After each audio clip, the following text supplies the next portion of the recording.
ان اللہ یأمر بالعدل، قرآن کی تعلیمات سے ایک اہم تعلیم کیا ہے کہ اللہ تمہیں عدل کا حکم دیتا ہے۔ عدل کہتے ہیں بیلنس کو۔ دیکھیں ہم جو اردو میں عدل کا ترجمہ کرتے ہیں نا انصاف، تو یہ پورا عدل کا ترجمہ نہیں ہے، کیونکہ عربی میں عدل یہ ظلم کی ضد ہے۔ ظلم تو ظلم کہتے ہیں وضع الشیء فی غیر محلہ، کسی چیز کو وہ حیثیت نہ دینا جس کا وہ مستحق ہے۔ تو کسی بھی چیز کو جب آپ وہ ویلیو نہیں دیتے جو اس کا رائٹ ہے تو یہ عمل ظلم کہلاتا ہے۔ جیسے شرک، یہ بہت بڑا ظلم ہے، اللہ کے ساتھ بھی اپنے ساتھ بھی۔ اپنے ساتھ کیا ظلم ہے کہ آپ پر بھی حق ہے کہ آپ ایسا کام نہ کریں کہ آپ جہنم میں جانے کا ذریعہ بن جائیں، اپنے آپ کو جہنم کی آگ کا مستحق بنا دیں۔ تو اگر آپ شرک کرتے ہیں تو اپنی جان کے ساتھ بھی ظلم کرتے ہیں، اور اللہ کے ساتھ تو ظلم کر ہی رہے ہیں۔ اب دیکھیں حقیقت میں تو اللہ کے ساتھ کوئی ظلم نہیں کر سکتا نا، اللہ تھوڑی مظلوم بن سکتا ہے، اللہ تو طاقتور ہے۔ لیکن جب آپ ظلم کا عربی میں جو مطلب بنتا ہے وہ سمجھیں گے تو پھر یہ ظلم اللہ کے ساتھ بھی ہو سکتا ہے۔ کیا مطلب؟ اللہ جس چیز کا اہل ہے اور جس چیز کا حقدار ہے وہ حق اللہ کو نہ دینا۔ تو اللہ حقدار اس بات کا ہے کہ جب وہ کائنات کا خالق ہے اور سارے اختیارات اسی کے پاس ہیں، تو عبادت میں اس کے ساتھ کسی کو شریک کریں گے تو یہ اللہ کے ساتھ ناانصافی ہوگی۔ تو ظلم کا مطلب خوب اچھی طرح سمجھ لیں، کیونکہ عدل یہ ظلم کی ضد ہے، تو ہر چیز کو اس کا حق دینا۔ تو یہ ظلم ہے، کیونکہ کسی بھی چیز کو ہم جب سمجھتے ہیں نا تو اس کے اپوزٹ سے سمجھنا آسان ہوتا ہے۔ عربی کا ایک مقولہ ہے تعرف الاشیاء باضدادها، کسی بھی چیز کو سمجھنا ہو تو اس کے اپوزٹ سے سمجھیں۔ عدل سمجھنا ہے تو ظلم سے سمجھیں آپ، اندھیرے کو سمجھنا ہے تو روشنی سے سمجھیں، کالا رنگ سمجھنا ہے تو وائٹ کلر سے سمجھیں، آپ کے وائٹ کا اپوزٹ بلیک ہوتا ہے۔ تو غریب کو سمجھنا ہے تو امیر سے سمجھیں، اور امیر کو سمجھنا ہے تو غریب سے سمجھیں۔ یہ ایک دنیا کا ایک اصول ہے جسے کہ نظریہ اضافت کہتے ہیں نا، ہر چیز کسی چیز کی نسبت ہمیں سمجھ میں آتی ہے۔ تو پستی کو سمجھنا ہے تو بلندی سے سمجھ میں آئے گی، کنجوسی کو سمجھنا ہے تو سخاوت سے سمجھ میں آئے گی۔ تو عدل سمجھنا ہے تو ظلم، تو ظلم کہتے ہیں کسی بھی چیز کو وہ رائٹ نہ دینا جس کا وہ مستحق ہے۔ تو اللہ حکم دیتے ہیں عدل کا۔ کیا مطلب؟ اللہ کہتے ہیں ہر چیز میں بیلنس پیدا کرو، جس کا جو حق ہے وہ اس کو دو، جس کا جو حق ہے وہ اس کو دو۔ تو ہر چیز میں بیلنس کیا ہے؟ یہی اسلام ہے۔ اسی کو اللہ نے سورہ سیقول السفہاء جو دوسرا پارہ ہے اس میں فرمایا وَكَذَلِكَ جَعَلْنَاكُمْ أُمَّةً وَسَطًا، ہم نے تم کو معتدل امت بنایا، بیلنس امت، کہ ہر چیز میں اعتدال ہے۔ تو اسلام کے آپ تمام احکام کو اگر دیکھیں گے نا تو ہر چیز میں آپ کو بیلنس نظر آئے گا۔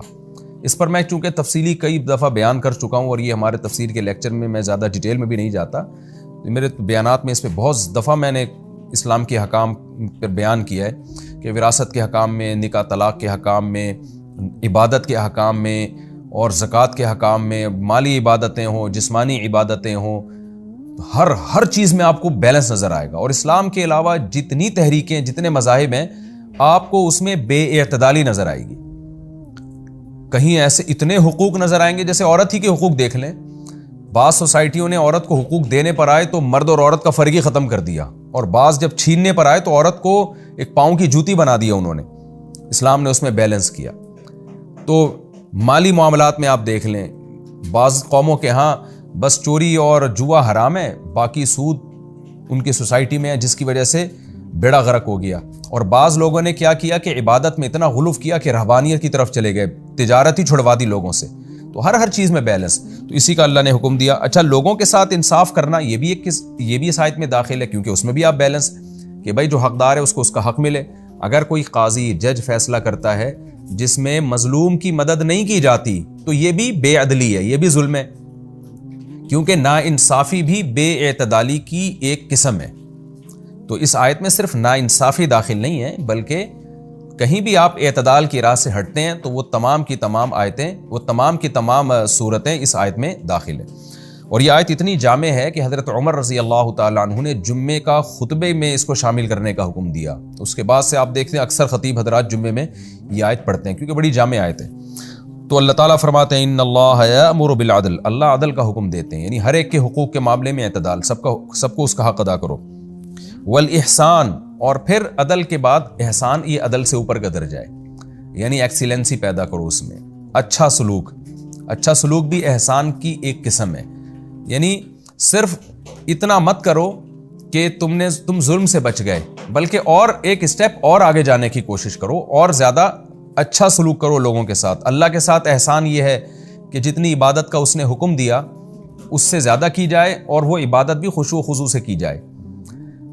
اور مخلوق کے ساتھ احسان یہ ہے کہ جو مخلوق کے جو واجب حقوق ہیں وہ بھی ادا کیے جائیں بھرپور طریقے سے, اور ان پر مزید آپ اس کے ساتھ اچھا سلوک بھی کریں, جیسے زکوٰۃ کے علاوہ بھی آپ صدقات و خیرات دیں ان کو. تو یہ پوری ڈیٹیل آپ کو فقہ کی کتابوں میں ملے گی. آگے اللہ فرماتے ہیں وَإِيتَاءِ ذِي الْقُرْبَى, اور قرابت داروں کو دو. عدل اور احسان میں قرابت دار خود بخود داخل ہو گئے ہیں, لیکن قرابت داروں کی اسلام میں چونکہ رشتوں کی بڑی ویلیو ہے, اس لیے اللہ نے اس کو الگ سے ہائی لائٹ کیا ہے کہ ایتاء ذی القربى, قرابت داروں کو بھی دیا کرو. کیا مطلب؟ عام مخلوق سے ہٹ کے ان کا تھوڑا زیادہ خیال کیا کرو. وَيَنْهَى عَنِ الْفَحْشَاءِ وَالْمُنْكَرِ, اور اس کے ساتھ ساتھ اللہ تمہیں کھلی بے حیائی سے اور ہر طرح کے گناہ سے بھی تمہیں روکتا ہے. یہ سب چیزیں عدل اور احسان میں آ گئی ہیں, لیکن الگ سے بیان کیا جا رہا ہے تاکہ لوگ ان کو ویلیو زیادہ دیں. والبغی, اور اللہ ظلم سے بھی روکتا ہے. بغی کا مطلب جو عام ظلم ہے کہ آپ کسی کے اوپر ظلم زیادتی کرتے ہیں, یہ عدل میں آ گئی یہ چیز, لیکن اس کو الگ سے ہائی لائٹ کیا جا رہا ہے تاکہ لوگ اس کو خصوصی طور پہ فوکس کریں کہ ٹھیک ہے ہم نے عدل کرنا ہے, لیکن کسی پہ خاص جب ہم ظلم کر رہے ہوتے ہیں تو بعض دفعہ انسان کو جب عمومی احکام دیے جاتے ہیں تو اس کی توجہ اس کی طرف نہیں جاتی. خاص طور پر جیسے اس کی مثال ایسے ہے جیسے کوئی ڈاکٹر کسی کو کہہ رہا ہو کہ آپ اپنی صحت کا خیال رکھیں. اب صحت کا خیال رکھنے میں سب چیزیں آ گئیں بھائی, ڈائٹ آپ کی بیلنس ہونی چاہیے, ایکسرسائز ہونی چاہیے, اور ٹائم پہ سونا ہو, نیند پراپر ہو, وغیرہ وغیرہ. لیکن ڈاکٹر پھر چند چیزوں کو الگ سے ہائی لائٹ کر رہے ہوتے ہیں. بھئی آپ اپنی صحت کا خیال رکھیں, لیکن یعنی آپ اپنی صحت کا خیال رکھیں, خوراک کو آپ کنٹرول کریں, بڑا گوشت چھوڑ دیں, یہ کھائیں وہ کھائیں, تو وہ الگ سے کچھ چیزوں کو ہائی لائٹ کیا جاتا ہے. تو قرآن بھی چونکہ واضح و نصیحت کی کتاب ہے نا, صرف نالج کی کتاب نہیں ہے, تو اس لیے اس میں بھی بہت زیادہ تکرار ملتا ہے ہمیں. تو اللہ نے الگ سے کچھ چیزوں کو ہائی لائٹ کیا کہ اللہ تمہیں عدل اور احسان کا حکم دیتا ہے, رشتہ داروں کو دینے کا حکم دیتا ہے, کھلی بے حیائی ہو یا چھپی بے حیائی ہو, ہر طرح کی برائی سے تمہیں روکتا ہے. والبغی, اور اسپیشلی ظلم سے تمہیں روکتا ہے. یعظکم, اللہ تمہیں نصیحت کر رہا ہے. لعلکم تذکرون, تاکہ تم نصیحت حاصل کرو. تو اس آیت پہ ہمیں غور کرنا چاہیے, بہت جامع آیت ہے. آگے حکم ہے وَأَوْفُوا بِعَهْدِ اللَّهِ إِذَا عَاهَدتُّمْ, جب تم عہد کیا کرو تو اللہ کے عہد کو پورا کرو. دیکھیں اللہ کا عہد کا مطلب کیا ہے, ہر طرح کا جو عہد ہے نا اسلام میں وہ اللہ ہی کا عہد ہے, خوب سمجھ لیں. اس سے یہ مراد نہیں ہے, صرف اتنا اس میں داخل نہیں ہے کہ آپ اللہ سے کوئی ایگریمنٹ کرتے ہیں تو وہ پورا کریں, مخلوق کا ایگریمنٹ پورا نہ کریں, نہ. اس آیت کی تفسیر میں مفسرین لکھتے ہیں کہ کیونکہ اللہ نے ہر قسم کے عہد کو پورا کرنے کا, ایگریمنٹ کو پورا کرنے کا حکم دیا ہے, لہٰذا جب انسان سے ایگریمنٹ کرے گا نا تو وہ بھی اصل میں اللہ سے ایگریمنٹ ہوتا ہے. یعنی جب آپ کسی سے ایگریمنٹ کرتے ہیں کہ تم یہ کام کر دو تو اس کے بدلے میں یہ کروں گا, یہ ایگریمنٹ ہو گیا نا, یا جنگ بندی کا ایگریمنٹ ہو گیا, تو یہ بھی اصل میں حقیقت میں اللہ سے آپ نے ایک ایگریمنٹ کیا ہے, کیونکہ اللہ نے آپ کو ایگریمنٹ کے پورا کرنے کا حکم دیا ہے, تو یہ بھی اللہ کا ایگریمنٹ بن جائے گا. تو ہر ایگریمنٹ وہ اللہ ہی کا ایگریمنٹ ہے. سوال پیدا ہوتا ہے جب یہ اللہ کا ایگریمنٹ ہے تو پھر اس کو الگ سے اللہ نے اپنی طرف منسوب کیوں کیا ہے کہ اللہ کا ایگریمنٹ؟ دو وجہ سے منسوب کیا. ایک یہ کہ چونکہ ہر ایگریمنٹ جو بھی مسلمان کرتا ہے وہ اصل میں اللہ ہی سے کرتا ہے, تو اس کے لیے جائز ہونا ضروری ہے. ایسا ایگریمنٹ جو حرام ہے, ناجائز ہے, وہ اس سے خارج ہو گئے سارے کے سارے.